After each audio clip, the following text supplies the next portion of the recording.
गरीब ज्यांना आषाढीची पायी दिंडी होणार नाही अशा लोकांचं देखील या ठिकाणी भाग्य आहे.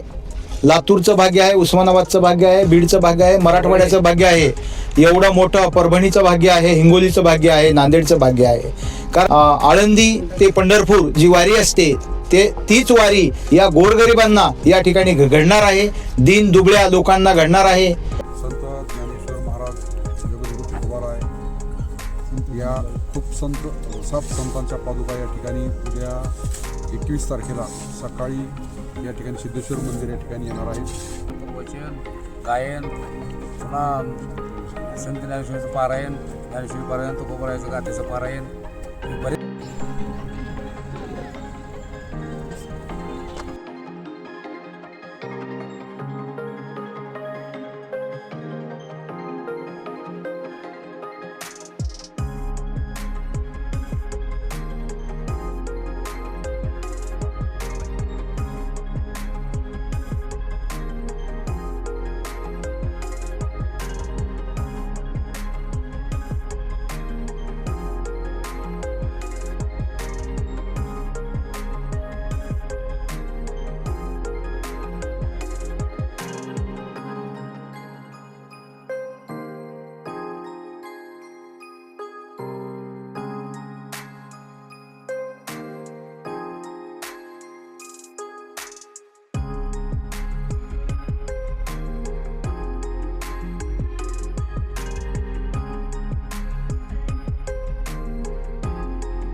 नमस्कार मित्रांनो, महाराष्ट्र टॉप न्यूज या न्यूज चॅनलमध्ये आपलं सर्वांचं स्वागत आहे. तर लातूरात होणाऱ्या भव्य दिव्य अखंड हरिनाम सप्ताह व संगीत गाथा पारायण सोहळ्यामध्ये आपलं सर्वांचं स्वागत. तर या पारायण सोहळ्याची सुरुवात उद्यापासून 21 फेब्रुवारी माऊलींच्या पादुका उद्या सकाळी पहाटे सिद्धेश्वर रत्नेश्वर या मंदिरात येणार आहेत हेलिकॉप्टरने, आणि तेथून एक दिंडी किंवा मिरवणूक पायी खंडापूर येथे येणार आहेत पालखी घेऊन.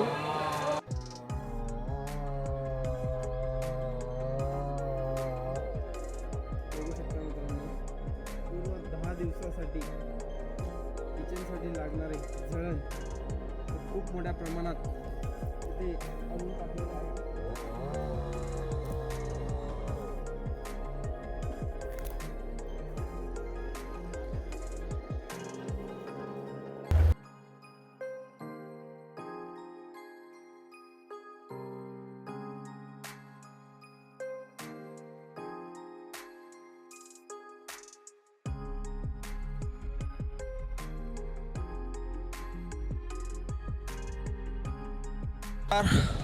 महाराष्ट्र टॉप न्यूज या न्यूज चॅनलमध्ये आपलं स्वागत.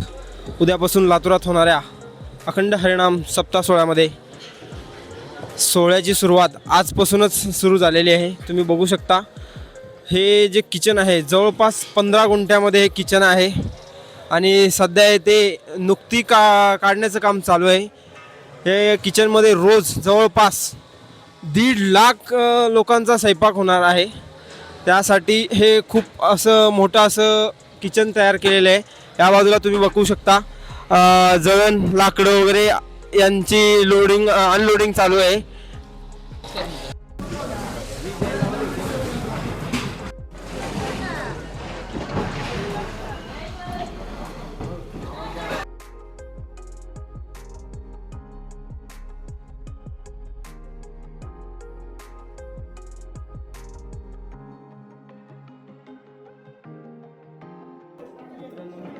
सामान हे स्टोरेज रूम आहे. इथे सगळं करण्यात येतील.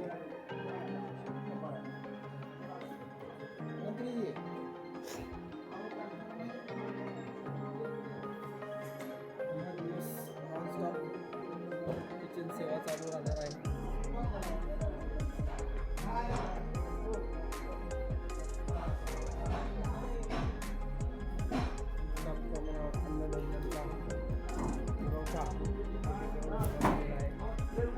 तुम्ही बघू शकता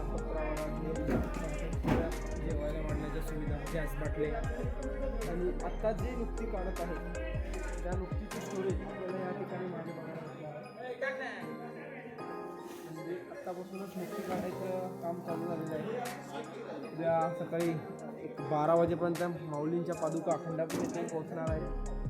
6 वाजता सकाळी सिद्धेश्वर रत्नेश्वर या ठिकाणी हेलिकॉप्टरने उतरल्यानंतर तेथून एक दिंडी किंवा पालखीच्या रूपात पादुका खंडापूरपर्यंत चालत येऊन पुन्हा इथे 10 दिवसाचा सप्ताह सोहळा होणार आहे.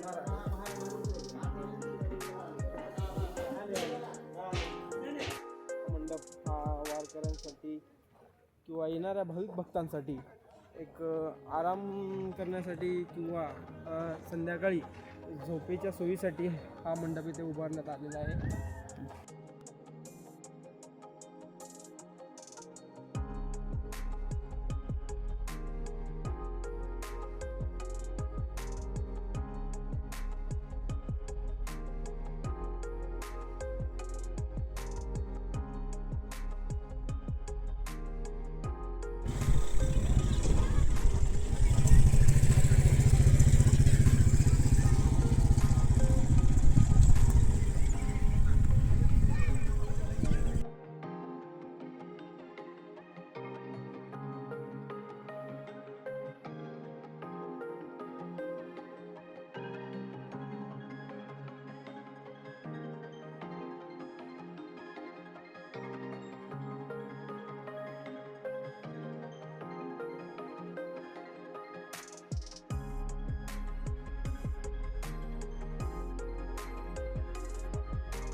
नमस्कार, महाराष्ट्र टॉप न्यूज चॅनलमध्ये आपलं स्वागत आहे.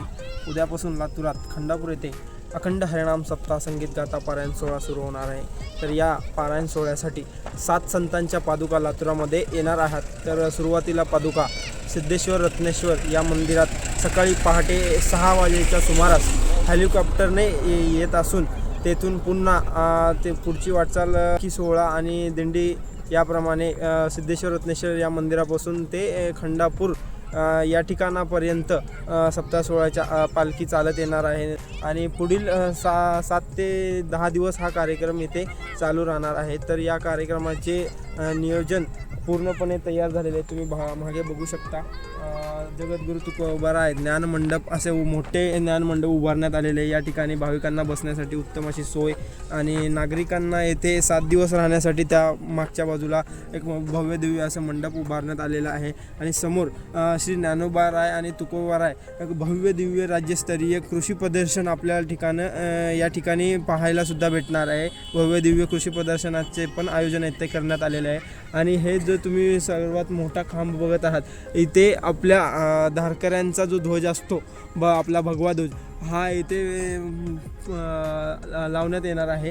आणि येथे जवळपास नागरिकांची कोणत्याही प्रकारची असुविधा होऊ नये म्हणून जवळपास 450 बाथरूमची सोय शासनाकडून आपल्याला देण्यात आलेली आहे. आणि या ठिकाणी वेगवेगळे हॉटेल्ससुद्धा आपल्याला इथे अवेलेबल राहणार आहेत. तर जवळपास भाविकांसाठी कोणत्याच प्रकारचा दुरवस्था होऊ नये अशी पूर्ण अशी पूर्ण म्हणजे दक्षता राखली गेलेली आहे आयोजकांकडून. आणि 7 दिवस इथे 7 संतांच्या पादुका राहणार आहेत. तर भाविकांनी इथे येऊन पादुकांचे दर्शन घ्यावे आणि इथे होणाऱ्या भजन कीर्तन आणि बाकीचे संगीत समारोह वगैरे याचा लाभ घ्यावा. धन्यवाद. वरथर नाही तिथं वरथर आहे का? एवढं होय महाराज. किती जण आहे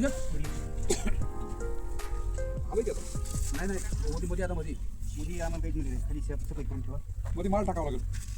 आपल्यासोबत श्री शिवयोगी अनंत महाराज पांचाळ आहेत आणि त्यांसोबत कराड साहेब आहेत. तर साहेब, महाराष्ट्राला आणि त्यातल्या त्यात महाराष्ट्रामध्ये एवढा मोठा प्रमाणावर सांप्रदायिक आपला एक कुंभमेळा होणार आहे. त्याचं सौभाग्य आपल्याला लातूर जिल्ह्याला लाभलेलं आहे. या ठिकाणी जवळपास 7 संतांच्या पादुका येथे 10 दिवस जवळपास आपल्याला लातूर जिल्ह्यामध्ये राहणार आहेत. तर ह्याचं भव्य दिव्य असं आयोजन इथे झालेलं आहे. तर कशा कशा सुविधा तुम्ही इथे केलेल्या आहेत? नमस्कार. या ठिकाणी संत ज्ञानेश्वर महाराज जगद्गुरु तुकोबाराय या खूप 7 संतांच्या पादुका या ठिकाणी उद्या 21 तारखेला सकाळी या ठिकाणी सिद्धेश्वर मंदिर या ठिकाणी येणार आहेत.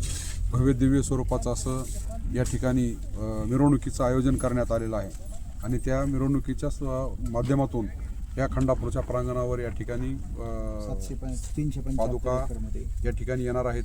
7 संतांच्या पादुका सभा संतांचा दर्शन मंडप या ठिकाणी उभारलेला आहे. इकडं खूप मोठा उत्सव, गाथा पारायण, भजन कीर्तन आणि ज्ञानेश्वरी प्रवचन अशा या भागामध्ये या ठिकाणी मंडप उभारलेला आहे. भव्य दिव्य स्वरूपाचा मंडप आहे. समोरच्या बाजूला या ठिकाणी अन्नक्षेत्र उभारलेलं आहे. खूप अगदी महाराष्ट्राच्या, मराठवाड्याच्या कानाकोपऱ्यातून या ठिकाणी भाविक भक्त येणार आहेत. परदेशातूनही येणार आहेत. असं 5-6 जिल्ह्यातून किशोर महाराज असतील, माऊली, छोटे माऊली असतील, या सर्वांच्या आणि तमाम वारकरी, कीर्तनकार, प्रवचनकार आणि शेतकरी, गोरगरीब, सर्वसामान्य जनता सगळ्यांच्या माध्यमातून हा चाललेला उत्सव या ठिकाणी भव्य दिव्य स्वरूपाचा असेल. न भूतो न भविष्यती अशा स्वरूपाचा असेल. महाराज, तुमच्या मते जवळपास रोज किती लोकांना आपण अन्नदान इथे देऊ शकतो? लाख 1.5 लाख. लाख ते 1.5 लाख एवढं मोठं आयोजन आपल्याकडं होतंय. ह्याचं कसं वाटतंय तुम्हाला? 100% गावगावच्या पंक्ती, प्रत्येक टाकीला पंक्ती घेतल्या, त्या गावगाव तालुक्याला पंक्ती घेतल्या, ते काहीच कमी पडणार नाही. आणि तमाम महाराष्ट्रातील वारकऱ्यांना तुम्ही काय संदेश देऊ इच्छिता यामार्फत? कीर्तन, भजन, प्रवचन, गायन, पुन्हा संत ज्ञानेश्वरीचं पारायण, ज्ञानेश्वरी पारायण, तुकोबारायचं गाथेचं पारायण, हे बरेच मोठे मोठे कार्यक्रम या ठिकाणी. पुन्हा प्रवचन होणार आहेत, कीर्तन होणार आहेत, वेळेच्या वेळेला जेवणं होणार आहेत. तिथे वारकऱ्यांची गरम पाण्याची सोय, जेवणाची सोय जिथल्या तिथे केलेली आहे सगळं. आणि या ठिकाणी असं ऐकण्यात आलं की स्वच्छतेची ही सोय, उत्तम सोय अशी इथे करण्यात आलेली आहे शासनाकडून. आपल्याला किती प्रमाणात भेटलेला आकडा चालू आहे? प्रयत्न चालू आहे. स्वच्छतेचा अजून तेवढा म्हणजे प्रमाणावर झालेला नाही, पण चालू आहे. शासनाच्या माध्यमातून आहे युनिट या ठिकाणी, मोबाईल युनिट या ठिकाणी मागविलेले आहे आणि या उत्सवाच्या माध्यमातूनही युनिट मागविलेले आहेत स्वच्छतेची. बाथरूमच्या सोय कशा आहेत मला? बाथरूमची सोय अगदी व्यवस्थित आहे. या ठिकाणी जवळजवळ 500 बाथरूम स्वच्छतागृह या ठिकाणी म्हणजे तात्पुरत्या स्वरूपाचे तयार केलेले आहेत. सगळ्या वारकऱ्यांची, संतांची, सगळ्यांची व्यवस्था, अगदी भजनकऱ्यांची, गातापारायणाला बसलेल्या लोकांची, या ठिकाणी संध्याकाळी जागरण करणाऱ्या लोकांची, सगळ्यांची व्यवस्था अगदी टापटीप आणि चांगल्यारीत्या केलेली आहे. शासनाचं देखील या ठिकाणी कलेक्टर मॅडम असतील, घुगे मॅडम, त्याच्यानंतर SP साहेब असतील, त्या सर्वांचं या ठिकाणी या कार्यक्रमावर लक्ष केंद्रित आहे. त्यांनी देखील भरपूर असं सहकार्य चालू आहे त्यांचं देखील. त्याच्यानंतर रस्ते सफाई करण्याचं काम PWD मार्फत चालू आहे, सुरू आहे आणि हे सगळं व्यवस्थित होणार आहे. जसं की आपण पाहतो आळंदीमध्ये भव्य दिवशी असा दिंडी सोहळा आपल्याला पाहायला मिळतो. तसाच एक दिंडी सोहळा आपल्याला सिद्धेश्वर मंदिर ते आळंदीला, आळंदी पंढरपूरची दिंडी जे वाटेने चालते त्याच प्रकारे रिंगण होणार, उभं रिंगण होणार, गोल रिंगण होणार. आणि आळंदीपेक्षा इथं ह्या लातूर जिल्ह्यामध्ये लातूर 9-10 जिल्ह्यापैकी कधीच कधीच न होणारा कार्यक्रम पहिल्यांदाच इथं पादुका लातूर जिल्ह्यामध्ये अमंग झाल्या. तर पुन्हा गोरोबा काकांच्या पादुका, संत ज्ञानेश्वर महाराजांच्या पादुका, संत तुकोबराच्या पादुका, नामदेवाच्या पादुका, पुन्हा बऱ्याच पादुका या ठिकाणी येणार आहेत आणि त्याच्या दर्शनाचा लाभ आणि नुसत्या लातूरलाच नाही, पुरं महाराष्ट्राच्या लोकांना दर्शन होणार आहे आणि ते तुम्हाला. स्टॉल बसलेत. इतक्या लोकांना इतक्या लांब जाणं होणार नाही. इथंच माऊली या ठिकाणी आहे. या लातूर या जिल्हा महाराष्ट्राचं भाग्य मोठं आहे. या मराठवाड्यामध्ये न भूतो ना भविष्य कॅमेरा चालू करून खालचा. या ठिकाणी ग्रामीण भागातली जनता, मराठवाड्यातली जनता, गोरगरीब ज्यांना आषाढीची पायी दिंडी होणार नाही अशा लोकांचं देखील या ठिकाणी भाग्य आहे. लातूरचं भाग्य आहे, उस्मानाबादचं भाग्य आहे, बीडचं भाग्य आहे, मराठवाड्याचं भाग्य आहे, एवढं मोठं परभणीचं भाग्य आहे, हिंगोलीचं भाग्य आहे, नांदेडचं भाग्य आहे. कारण या ठिकाणी या मराठवाड्यामध्ये लातूरच्या भूमीमध्ये, रत्नेश्वराच्या भूमीमध्ये हा सोहळा होत आहे. आणि जे महात्मे आळंदी ते पंढरपूर जी वारी असते तीच वारी या गोरगरिबांना या ठिकाणी घडणार आहे, दीन दुबळ्या लोकांना घडणार आहे. या लातूरमध्ये रत्नेश्वर मंदिरापासून, सिद्धेश्वर मंदिरापासून सकाळी या ठिकाणी खंडापूरच्या प्रांगणामध्ये ज्या ठिकाणी 7 संतांच्या पादुका त्यांच्या सोबत आपणाला त्या वारीमध्ये जे काय महात्म्य घडणार आहे ते महात्म्य या ठिकाणी घडणार आहे लोकांना. तरी सर्वांनी मराठवाड्यातल्या गोरगरीब दीन दुबळ्या लोकांनी या ठिकाणी सहभागी व्हावं असं मी या ठिकाणी व्यक्त करतो. आता वरथर नाही तिचं वरथर आहे का? आम्हाला हे जमिनीच्या वर 1 फूट घ्यायला पाहिजे. बसल एवढं होय महाराज. बघा तुमच्या किती जमिनीच्या? आलोय की आता नाही मध्ये आता मध्ये मध्ये आम्हाला काहीच म्हणजे नाही, खाली सफाई करून ठेवा. मध्ये माल टाकावा लागेल.